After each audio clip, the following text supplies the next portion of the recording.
इसके बारे में डिस्कस करते हैं। चलिए देखिए इसके बारे में पहले समझिए। देखिए हम इस अद्भुत संसार में दिन के समय बहुत सारी चीज़ें को देखते हैं। जैसे यहाँ दिन के समय हम क्या क्या देख पा रहे हैं, बहुत सारी चीज़ दिखाई दे रहे हैं। यहाँ ब्लैक बोर्ड है, पंखा है, टेबल है, चेयर है, बहुत सारे दिखाई दे रहे हैं। अगर इसी समय इसी जगह पर रात के समय जब लाइट नहीं रहती है तो क्या हम उन सब चीज़ों को देखने के लिए समर्थ होते हैं? नहीं होते। हाँ, तो इससे स्पष्ट है कि किसी भी वस्तु को देखने के लिए हमें किसकी जरूरत होती है? प्रकाश की। ठीक है, अगर मान लीजिए इसी रूम पर हम क्या करते हैं, एक छोटा सा नीडल सुई को यहाँ गिरा देते हैं दिन के समय। आपको बोलते हैं चलिए सुई को ढूंढिए, तो आप ढूंढ पाएंगे। लेकिन उसी जगह अगर रात के समय हम नीडल को गिरा देते हैं तो आपको जब लाइट नहीं होती है तो ढूंढने में नहीं होगा। तो किसी भी वस्तु को देखने के लिए हमें किसकी जरूरत होती है? प्रकाश की जरूरत होती है। और प्रकाश के बिना हम किसी वस्तु को नहीं देख सकते। ठीक है, तो प्रकाश से हम किसी वस्तु को देखने के लिए समर्थ कैसे हैं?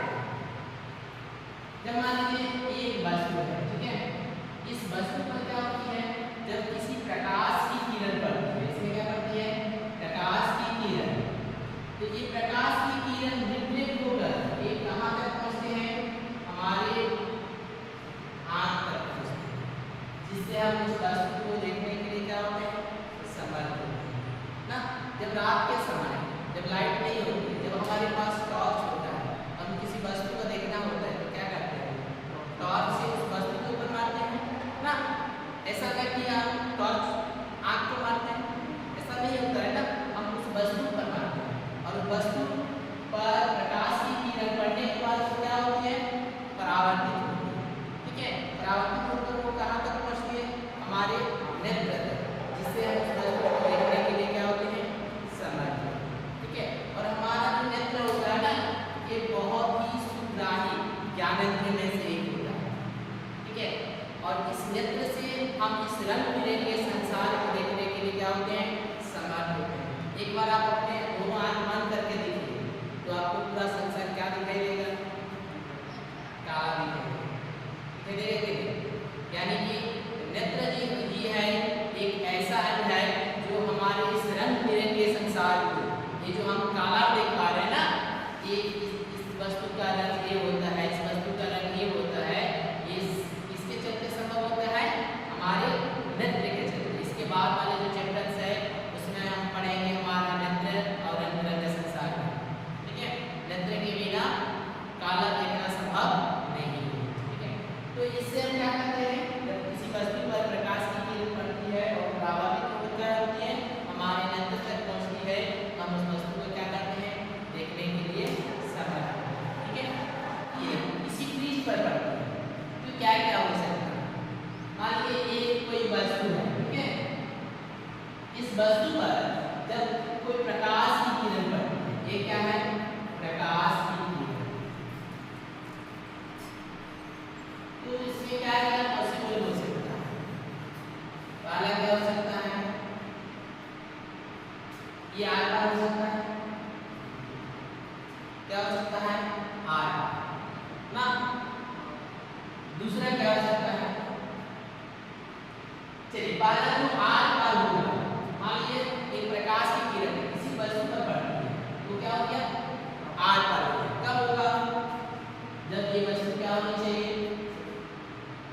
क्या होनी चाहिए? नहीं पढ़े? पारदर्शी होनी चाहिए। क्या होनी चाहिए? पारदर्शी। नहीं पढ़े? पारदर्शी में क्या होता है कि इसमें प्रकाश क्या हो जाता है? आर पर होता है ना। और क्या हो सकता है? दूसरा ये रिफ्लेक्ट हो सकता है। कब होगा रिफ्लेक्ट? हाँ, अपारदर्शी। ठीक है, अपारदर्शी तो होगा, लेकिन उसमें क्या होना चाहिए? ये आईना होना चाहिए। क्या होना चाहिए? दर्पण होना चाहिए। आईना में क्या होता है? आईना में देखिए क्या होता है? रिफ्लेक्ट होता है। ठीक है, ये इसी मीडियम के ऊपर निर्भर करता है। ये मीडियम आपका कौन सा है?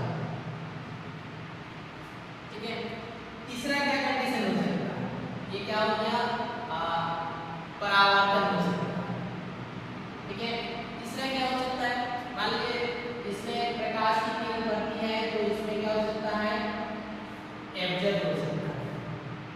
ठीक है, कब होगा? जब ये कौन सा बॉडी होगा? Black body. तो काले रंग का पदार्थ होगा, तो काले रंग का पदार्थ में क्या होता है? उसमें प्रकाश अवशोषित होता है। ठीक है, जैसे उदाहरण के लिए देखिए, आप गर्मी में जाइए, धूप में जाइए, धूप में जाने से क्या होता है? आप धूप में घूम के आए, धूप में आएंगे तो आपका शरीर जो है ठंडा हो जाता है, लेकिन बाल को छू के देखिएगा गर्म रहता है कि नहीं? वो क्या करता है? काले रंग का है, वो प्रकाश को क्या करता है? अवशोषित करता है। ठीक है, इसलिए हम लोग सर्दी के मौसम में जो स्वेटर पहनते हैं ना, वो हम लोग कौन सा रंग का पसंद करते हैं? सर्दियों में स्वेटर जो पहनते हैं वो काले रंग का पहनना पसंद अधिक किया जाता है। क्यों? क्योंकि काले रंग जो होता है ना, वो प्रकाश को क्या करता है? अवशोषित करके रखता है और हमारे शरीर को क्या रखता है? गर्म रखता है। ठीक है, इसलिए हम लोग काले रंग, और गर्मी के मौसम में हम लोग सफेद रंग का पढ़े हैं ना, 9th क्लास में पढ़े हैं। गर्मी के मौसम में हम लोग सफेद रंग का पहनना अधिक पसंद क्यों करते हैं? बता पाएंगे? क्या करता है सफेद रंग? क्या करता है? एक तो उष्मा को अवशोषित नहीं करता है, दूसरा क्या करता है? जो हमारा पसीना निकलता है ना, उसको क्या करता है? अवशोषित करता है। ठीक है, और पसीना जब क्या होगा? वाष्पीकृत होगा तो क्या होता है? हमें ठंडा महसूस होता है। जब हम लोग गर्मी में आते हैं, पूरा पसीना से भीग के आते हैं और तुरंत पंखा के नीचे बैठ जाते हैं, तो क्या होता है? कुछ देर के बाद हमें ठंडा महसूस होने लगती है। क्यों होता है? क्योंकि हमारा जो पसीना होता है वो क्या होता है? वाष्पीकृत होता है। अब वाष्पीकृत होने से क्या होते हैं? हमें ठंडे महसूस होते हैं। जैसे कि उदाहरण के लिए पेट्रोल आपने देखे है ना, पेट्रोल जब आपके हाथ पर गिर जाता है क्या होता है? आपको ठंडा महसूस होता है कि नहीं? क्यों होता है?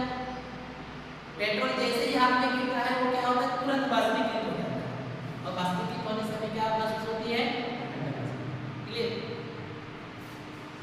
पहला इसमें क्या देखे? आर्टर होगा, उसके बारे में हम लोग पढ़ेंगे प्रकाश का अपवर्तन। दूसरा प्रकाश क्या होगा? रिफ्लेक्ट होगा। आज हम लोग उसी के बारे में डिस्कस करने वाले हैं, प्रकाश के परावर्तन तथा अपवर्तन। ठीक है, चलिए सबसे पहले इसमें टॉपिक्स में लिखेंगे प्रकाश का परावर्तन। प्रकाश का परावर्तन।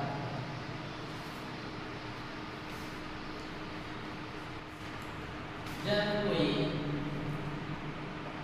प्रकाश की किरण किसी चिकनेदार पृष्ठ पर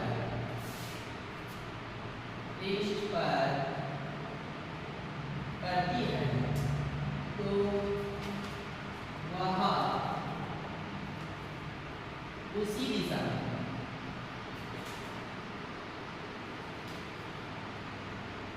में वापस लौटा इसे प्रकाश का परावर्तन कहते हैं।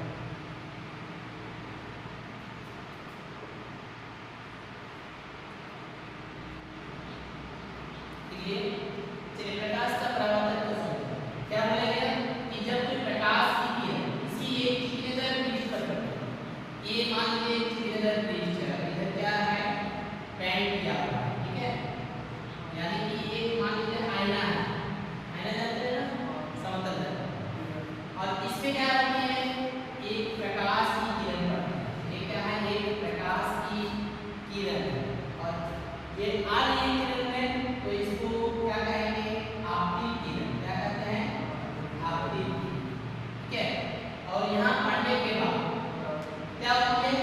उसी दिशा पर वापस लौटती है। इस किरण को क्या कहते हैं? परावर्तित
चलिए परावर्तन अभी बताएं। परावर्तन क्या होते हैं कि जब किसी चिकनेदार पृष्ठ पर प्रकाश की किरण पड़ती है तो क्या होता है, उसी दिशा में वापस लौटती है। इसे क्या कहते हैं, प्रकाश का परावर्तन। तो जो वापस लौटने की जो प्रक्रिया होती है इसके दो नियम होते हैं, ठीक है। यानी कि परावर्तन के दो नियम होते हैं। परावर्तन के कितने नियम होते हैं, दो नियम। पहला नियम क्या होते हैं, परावर्तन कोण। परावर्तन कोण को किससे डिनोट करते हैं, आई से। परावर्तन कोण परावर्तन नहीं, आपतन। चलिए पहला नियम क्या है, आपतन कोण आई। परावर्तन कोण सदैव बराबर। पहला नियम क्या होते हैं कि आपतन कोण परावर्तन कोण के बराबर होते हैं, ठीक है। दूसरा आपतित किरण, आपतित किरण परावर्तित किरण तथा आपतन बिंदु पर अभिलंब सभी एक ही तल में, एक ही तल में होते हैं। चलिए इसमें समझ लीजिए ये एक परावर्तन पृष्ठ, ठीक है। इधर बैंड किया हुआ, ये कौन सा किरण है, आपतित किरण। ये परावर्तित किरण। और इस बिंदु को क्या कहते हैं, आपतन बिंदु। इस आपतन बिंदु पर एक कौन सा क्या है, अभिलंब। क्या है, अभिलंब। ये सभी क्या होते हैं, एक ही तल में। पहला नियम क्या होता है, आपतन कोण R बराबर होता है किसके साथ, परावर्तन कोण I के साथ। यानी कि एंगल I बराबर क्या होगा, एंगल R, ठीक है। ये दोनों कोण क्या होते हैं, आपस में बराबर होते हैं। और दूसरा नियम क्या कहता है, आपतित किरण परावर्तित किरण परावर्तन बिंदु पर अभिलंब एक ही तल में, ठीक है। ये दो नियम। चलिए अभी आते हैं हम एक दर्पण के बारे में बात करते हैं, समतल दर्पण, जो जिसको आप लोग पहले से भली परिचित हैं। नाम सुने ना, समतल दर्पण। समतल दर्पण मतलब आईना, जिसमें हम लोग अपना प्रतिबिंब देखते हैं, अपना चेहरा देखते हैं ना, रोज ही देखते हैं अपना चेहरा। चलिए इस दर्पण की विशेषताएं के बारे में जानते हैं, ठीक है। चलिए समतल दर्पण क्या होगा, वह दर्पण, या फिर लिखने का लिख सकते हैं, वह दर्पण जिसका परावर्तक पृष्ठ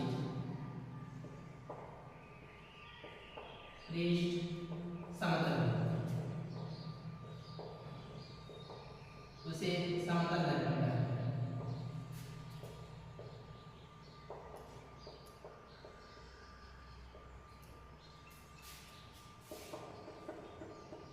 समतल दर्पण द्वारा बना प्रतिबिंब।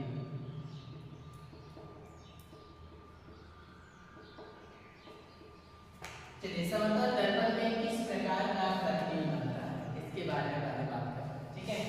तो पहला इसमें देखिए, ये क्वेश्चन इंपॉर्टेंट से है, एग्जाम में पूछा भी जाता है कि समतल दर्पण में किस प्रकार का प्रतिबिंब बनता है। तो समतल दर्पण में प्रतिबिंब क्या होता है, हमेशा आभासी एवं सीधा बनता है, ठीक है। तो पहला इसमें लिखेंगे, समतल दर्पण में बना प्रतिबिंब हमेशा सीधा एवं आभासी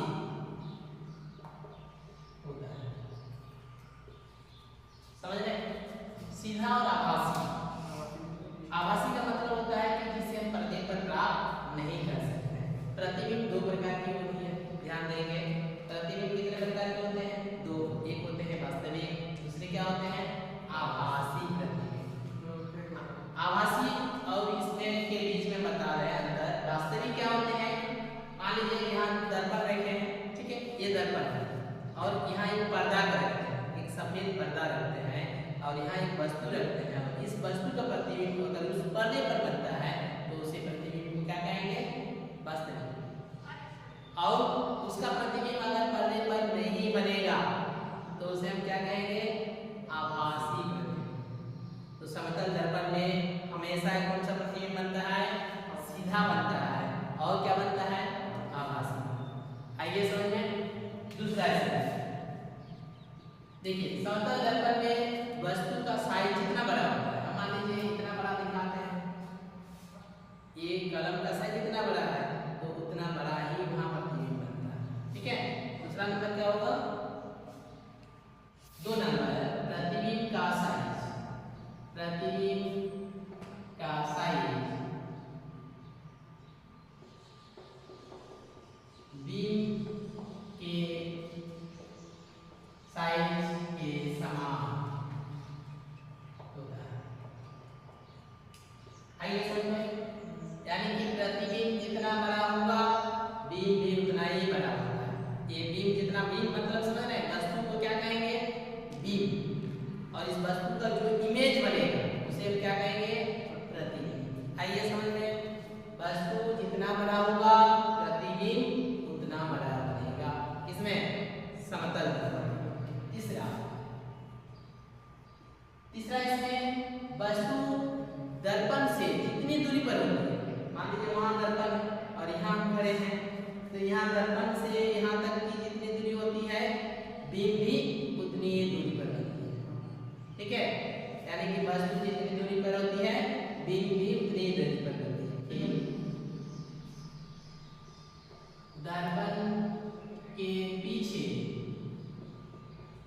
उतनी दूरी पर बनती है जितनी दूरी पर दर्पण के सामने बीम को रखी जाती है।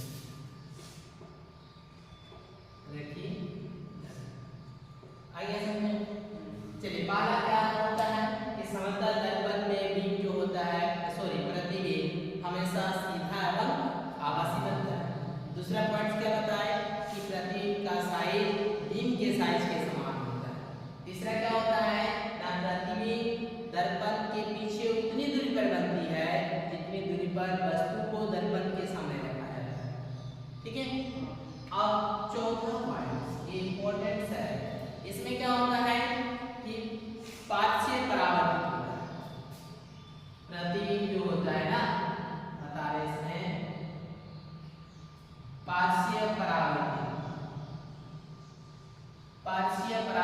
होता है। पार्श्व परावर्तित का मतलब क्या होता है? हम बायां हाथ उठाते हैं तो क्या हाथ दिखाई देता है? दाहिना दिखाई देता है। हम दायां हाथ उठाते हैं, बायां दिखाई देता है। उल्टा नहीं बनता है, ध्यान दीजिएगा। उल्टा जब हम बोलेंगे, उल्टा मतलब मेरा सिर नीचे पैर ऊपर, ऐसा बनता है? नहीं बनता। क्या होता है? पार्श्व परावर्तन होता है। मतलब बायां हाथ उठाने से दायां हाथ दिखाई देता है और दाहिना हाथ उठाने से बायां हाथ दिखाई देता है। ठीक है। ये होता है समतल दर्पण द्वारा परावर्तन। यहाँ लिख सकते हैं दायां हाथ उठाने से बायां दिखाई देता है। ठीक है। और बायां हाथ उठाने से बायां और बायां हाथ उठाने से दायां। समझ में आ गया? ये होता है समतल दर्पण द्वारा परावर्तन। अगर आपको पूछा जाता है तो आप आसानी से बता सकते हैं समतल दर्पण में किस प्रकार दबाव से बता रहे हैं, किस प्रकार बनेगा? वस्तु का प्रतिबिंब सीधा एवं आभासी बनता है। याद रखें, सीधा आभासी। दूसरा क्या होता है? बीम का साइज, जितना बड़ा साइज होगा उतना बड़ा प्रतिबिंब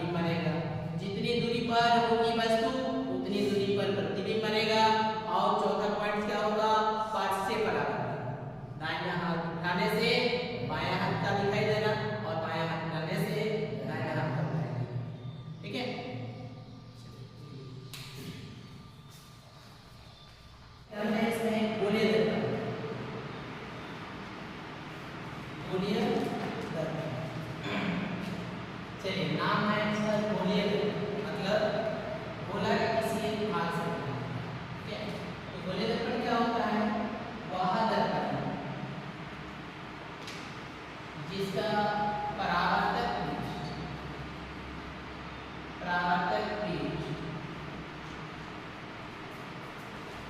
किसी गोले के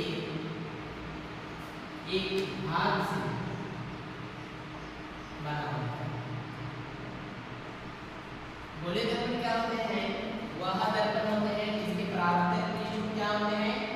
गोले के एक भाग से बना होता है। ठीक है, गोले दर्पण दो प्रकार के होते हैं। गोलीय दर्पण के प्रकार,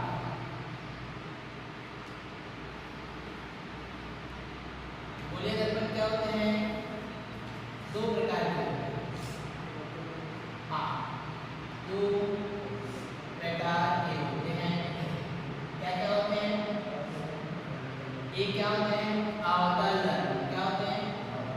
अवतल दर्पण। अवतल दर्पण क्या होते हैं? ना वह गोलीय दर्पण होता है, वह गोलीय दर्पण होता है जिसका परावर्तक पृष्ठ अंदर की ओर धंसा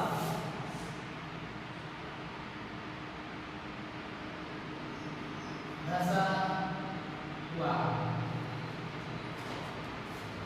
इसका परावर्तक पृष्ठ क्या होगा? अंदर की ओर धंसा हुआ। जैसे ये वाला इधर क्या है? रंग क्या हुआ है। ठीक है, और इसका परावर्तक पृष्ठ इधर है, परावर्तक पृष्ठ ये अंदर की ओर धंसा हुआ है, गड्ढा। ठीक है, दूसरा क्या होते हैं? उत्तल दर्पण। उत्तल दर्पण क्या होते हैं? वह गोलीय दर्पण होता है जिसका परावर्तक पृष्ठ हाँ ऊपर की ओर उभरा हुआ, जिसका परावर्तक पृष्ठ क्या होगा? ऊपर की ओर उभरा। जैसे देखिए ये इस टाइप से, अब इधर क्या है? इसका रंग क्या होगा। ठीक है, और इसका परावर्तक पृष्ठ इधर है, परावर्तक। ये कौन सा दर्पण है? उत्तल दर्पण। और ये कौन सा है? अवतल दर्पण। चलिए इसमें समझा लेते हैं। उदाहरण के तौर पर चम्मच देखे ना, चम्मच का जो गड्ढा वाला भाग वो कौन सा दर्पण होगा? अवतल। और ऊपर वाला जो भाग उत्तल। ठीक है, यानी कि जब दर्पण को स्पर्श कीजिएगा ना, बीच में स्पर्श कीजिए, अगर बीच में आपको गड्ढा महसूस होगा तो कौन सा दर्पण?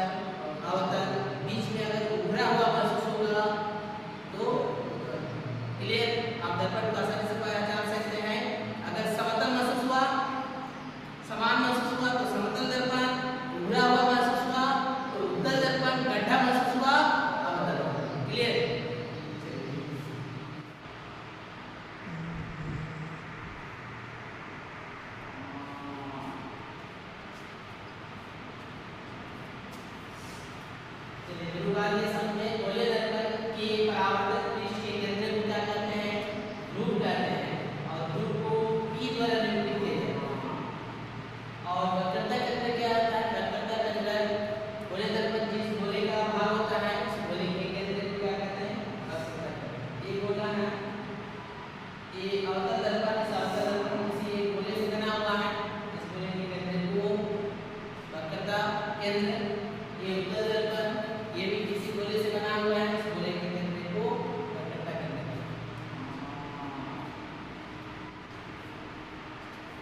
चलिए नेक्स्ट, वक्रता त्रिज्या।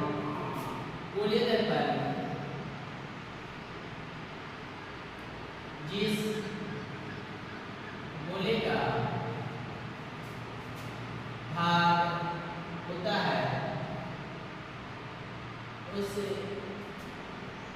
गोले की त्रिज्या वक्रता त्रिज्या कहते हैं।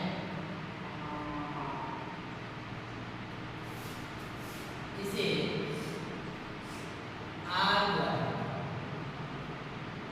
निरूपित किया जाता है। यह दर्पण के ध्रुव P तथा वक्रता केंद्र C के बीच की दूरी है। चलिए इसमें संक्षेप में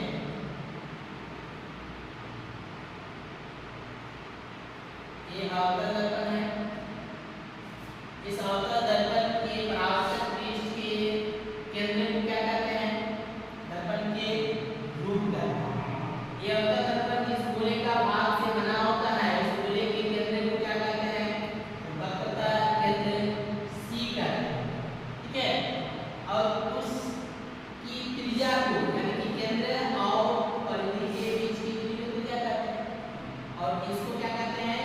वक्रता त्रिज्या। और इससे कौन सा रेखा से गुणा किया जाता है? R से। ठीक है। आगे समझते हैं यानी कि दर्पण के ध्रुव क्या है? P और वक्रता केंद्र C, ये दोनों के बीच की दूरी को क्या कहते हैं? वक्रता त्रिज्या R से होता है। ये अवतल के लिए उत्तर के लिए इस प्रकार से होगा। चलिए इसका परावर्तक पृष्ठ के केंद्र को क्या कहते हैं? ध्रुव। और इसका गोला इधर बनेगा और इसका केंद्र इधर होगा। जैसे कौन सा रेखा से गुणा करते हैं? C वक्रता केंद्र और दोनों के बीच की दूरी को क्या कहते हैं? वक्रता त्रिज्या R से गुणा करते हैं। ठीक है। चलिए अब तक हमने दर्पण के ध्रुव, वक्रता केंद्र और वक्रता त्रिज्या जाना। आइए समझते हैं। चलिए अभी आते हैं मुख्य अक्ष। मुख्य अक्ष प्रिंसिपल एक्सिस है। मुख्य अक्ष क्या होते हैं? गोलीय दर्पण के ध्रुव को कौन सा रेखा से गुणा करते हैं? P तथा वक्रता केंद्र को कौन सा रेखा से गुणा करते हैं? C। गोलीय दर्पण के ध्रुव तथा वक्रता केंद्र C से होकर जाने वाली एक काल्पनिक रेखा को दर्पण का मुख्य अक्ष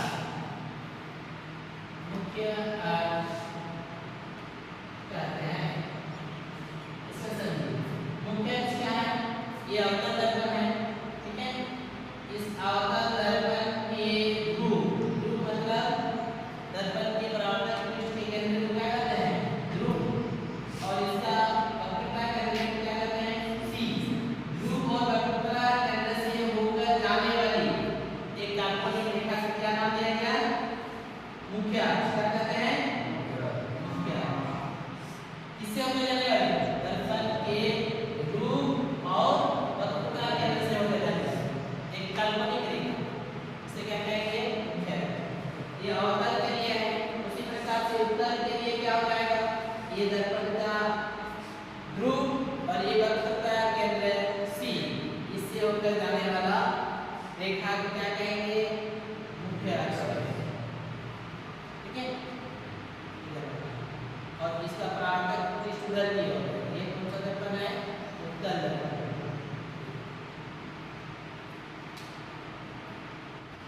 आइए समझना। चलिए अभी तक हमने क्या क्या जाना? दोबारा से रिपीट करते हैं। इसमें अभी हमने दर्पण के ध्रुव को कौन सा रेखा से जोड़ करते हैं? P से। दर्पण के वक्रता केंद्र C से। दर्पण की वक्रता त्रिज्या R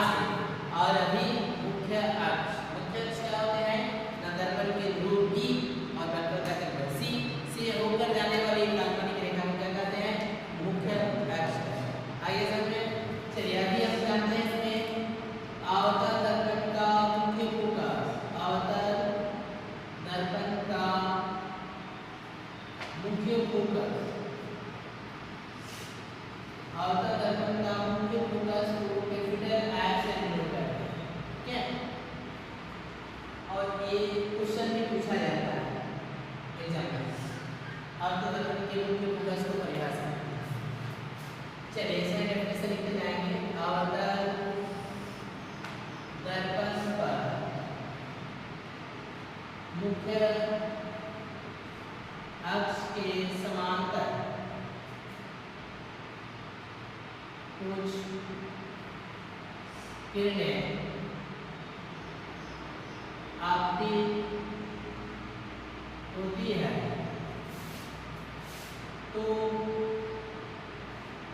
परावर्तन के पश्चात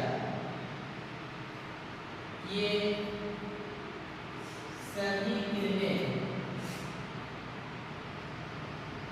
मुख्य अक्ष के एक बिंदु पर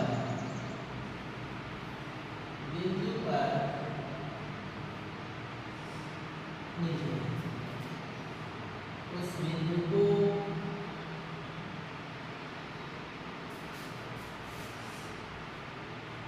अवतल दर्पण का मुख्य फोकस कहते हैं। इसे P द्वारा निरूपित किया जाता है। चलिए इसको समझिए। अवतल दर्पण पर मुख्य अक्ष के समांतर कुछ किरणें आपतित होती हैं तो परावर्तन के पश्चात ये सभी किरणें मुख्य अक्ष के बिंदु पर होती हैं, ठीक है। और उस बिंदु को अवतल दर्पण का मुख्य फोकस करता है। हाँ P नहीं, इसे F द्वारा, सॉरी इसे कौन सा लेटर से कम किया जाता है? F। चलिए इसमें समझिए पहले। ये एक अवतल दर्पण, ठीक है। अवतल दर्पण का परावर्तक पृष्ठ क्या होता है? अंदर की ओर धंसा हुआ होता है ना, इसका परावर्तक पृष्ठ इधर है। चलिए इसको क्या कहते हैं? दर्पण के परावर्तक पृष्ठ के केंद्र को क्या कहते हैं? P, ध्रुव कहते हैं। इसका वक्रता केंद्र को C से नोट करते हैं। E और C से होकर जाने वाली काल्पनिक रेखा को क्या कहते हैं? बोलो, मुख्य अक्ष। आगे समझे। P और C के बीच की दूरी को क्या कहते हैं? वक्रता केंद्र, सॉरी त्रिज्या। उसे बड़ा R से नोट करते हैं, ठीक है। और इसको समझिए, अवतल दर्पण का मुख्य फोकस क्या होता है? क्या बोला गया है कि अवतल दर्पण पर ये मुख्य अक्ष के समांतर, मान लीजिए एक किरण है, किसके समांतर है? इसके समांतर ये किरण है, ठीक है। और ये एक किरण है, तीन किरण, ये तीनों जब यहाँ पड़ती है ना, पढ़ने के बाद क्या होती है? परावर्तन होती है, ये इस दिशा में वापस आती है, ठीक है। ये किरणें क्या होती है? इस दिशा में वापस आती है। और ये किरणें इधर जा रहा है, पुनः उसी दिशा में वापस लौटता है। और सभी किरणें मुख्य अक्ष के एक बिंदु पर क्या होती है? मिलती है। और उस बिंदु को क्या नाम दिया गया? मुख्य फोकस। और इसे कौन सा लेटर से डिनोट करते हैं? F। आइए समझें, क्लियर करें।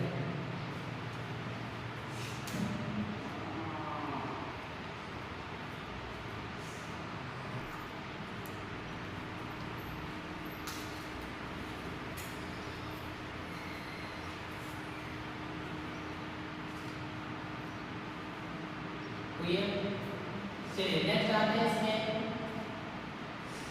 उत्तर दर्पण का मुख्य फोकस।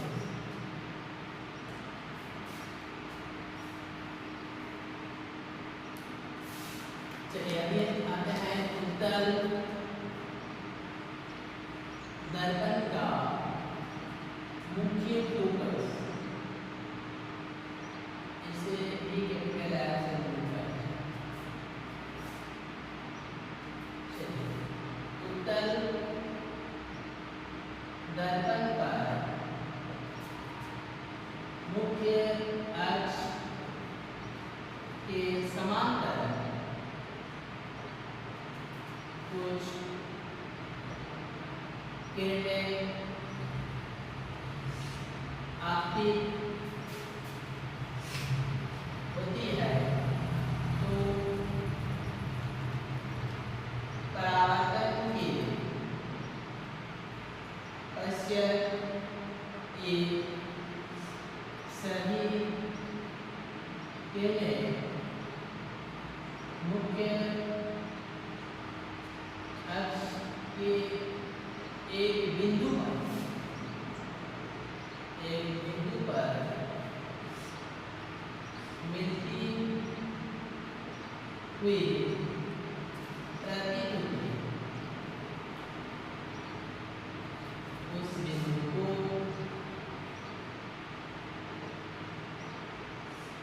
उत्तल दर्पण का मुख्य फोकस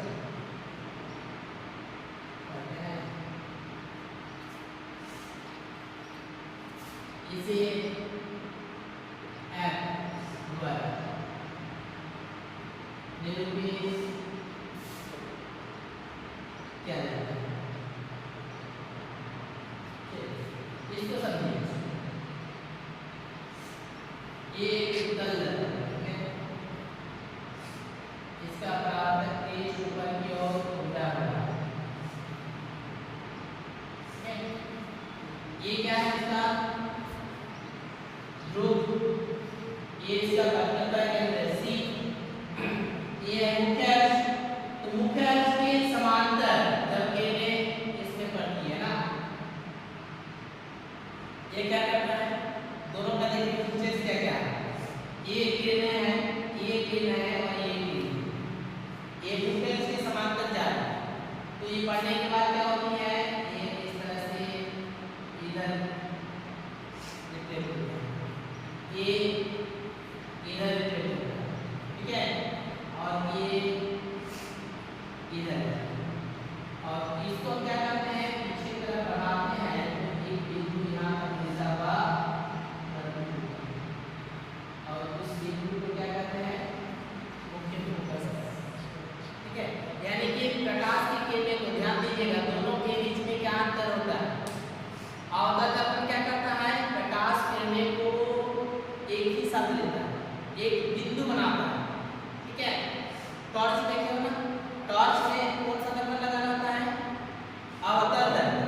वो क्या करता है, प्रकाश किरणें को एक पॉइंट में लाता है, तब जाकर वो ज्यादा दूर तक जाता है। टॉर्च का कांच को प्रकाश किरण क्या होता है, सब फैलता है। ये उत्तल दर्पण क्या करता है, प्रकाश किरणें को फैलाता है, ठीक है। ये क्या करता है, फैलाता है और वो एक पॉइंट में लाता है, दोनों के बीच में आता है। क्योंकि क्या हो रहा है, इस तरह से किरणें फैल रहा है। अगर हम टॉर्च का कांच को खोल के देखें, कांच को खोलिए फिर टॉर्च जलाइए तो ज़्यादा दूर तक जाएगा नहीं, जाता, फैल जाता है, ठीक है। और उत्तल दर्पण उसमें लगा रहता है तो उसको क्या करता है, एक पॉइंट में लाता है, ज़्यादा दूर तक जाता है। ये दोनों के बीच में आता है, क्लियर।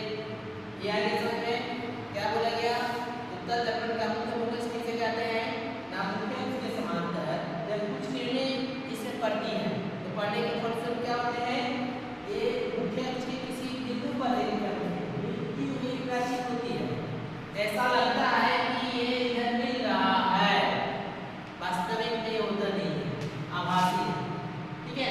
और उस बिंदु को क्या कहते हैं, मुख्य फोकस कहते हैं। इसे एफ द्वारा निरूपित देखिए। अभी नेक्स्ट फोकस दूरी, फोकस दूरी, इसको स्मॉल एफ से बोलते हैं, ठीक है। चलिए फोकस दूरी क्या होती है, गोलीय दर्पण के ध्रुव, गोलीय दर्पण के ध्रुव को किससे नोट करते हैं, टी, तथा मुख्य फोकस को एफ के बीच की दूरी को फोकस दूरी कहते हैं। इसे स्मॉल एफ द्वारा निरूपित किया जाता है।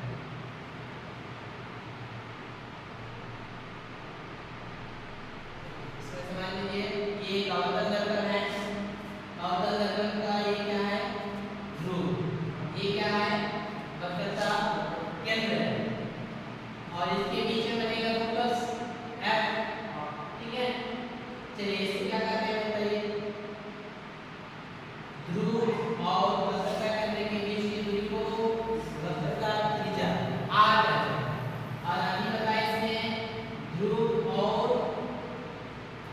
फोकस दूरी के बीच की दूरी को क्या कहते हैं? फोकस दूरी। किसे नोट करते हैं? Small L. ठीक है, चलिए नेक्स्ट। गोलीय दर्पण की वक्रता त्रिज्या, वक्रता त्रिज्या को किसे नोट करते हैं? आर तथा फोकस दूरी, फोकस दूरी एफ के बीच समकोण। गोलीय दर्पण की वक्रता त्रिज्या आर तथा एफ के बीच में क्या संबंध है? देखिए, गोलीय दर्पण की वक्रता त्रिज्या, वक्रता त्रिज्या जो आर है, फोकस दूरी एफ की दोगुनी। वक्रता त्रिज्या फोकस दूरी की क्या होती है? दोगुनी होती है, यानी कि आर बराबर क्या होता है? 2 है। या फिर हम लिख सकते हैं गोलीय दर्पण की फोकस दूरी, गोलीय दर्पण की फोकस दूरी एफ वक्रता त्रिज्या की आधी होती है। अगर r बराबर 2f है तो ध्यान दीजिए, तो f बराबर क्या हो जाएगा?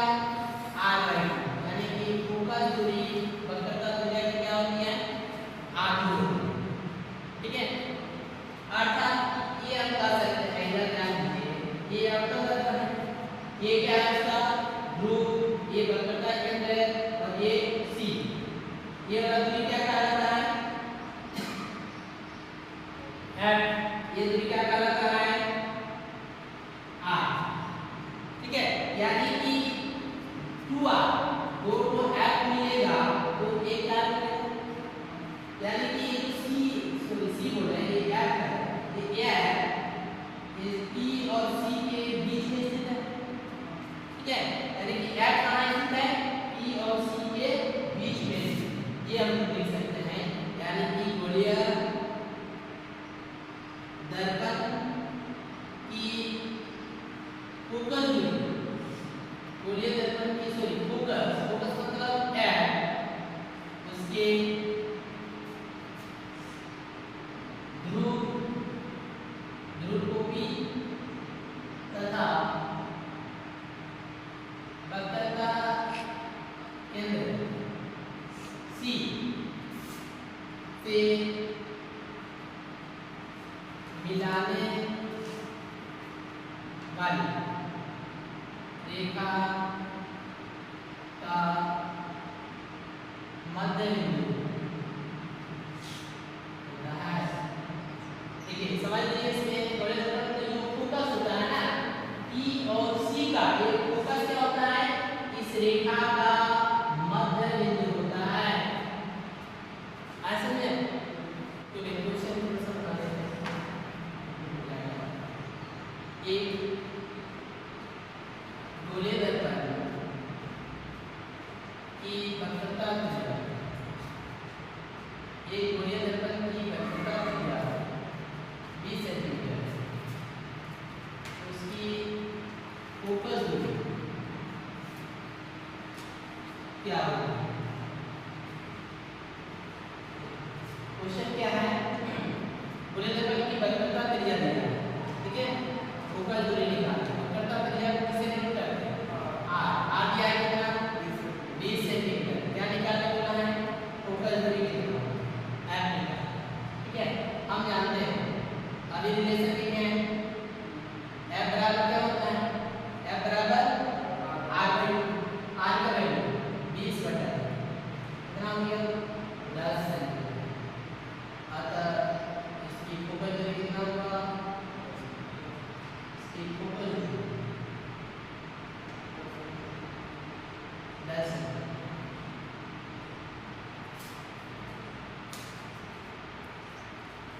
और एक क्वेश्चन देख लेते हैं।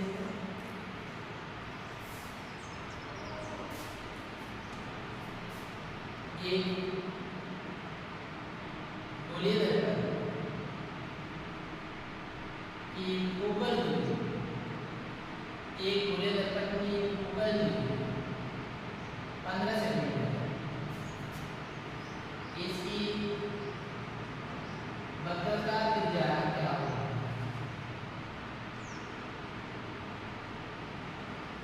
चलिए इसमें क्या दिया है, उपज दिया f दिया है कितना 15 सेंटीमीटर, क्या कुछ माना है r बराबर कितना,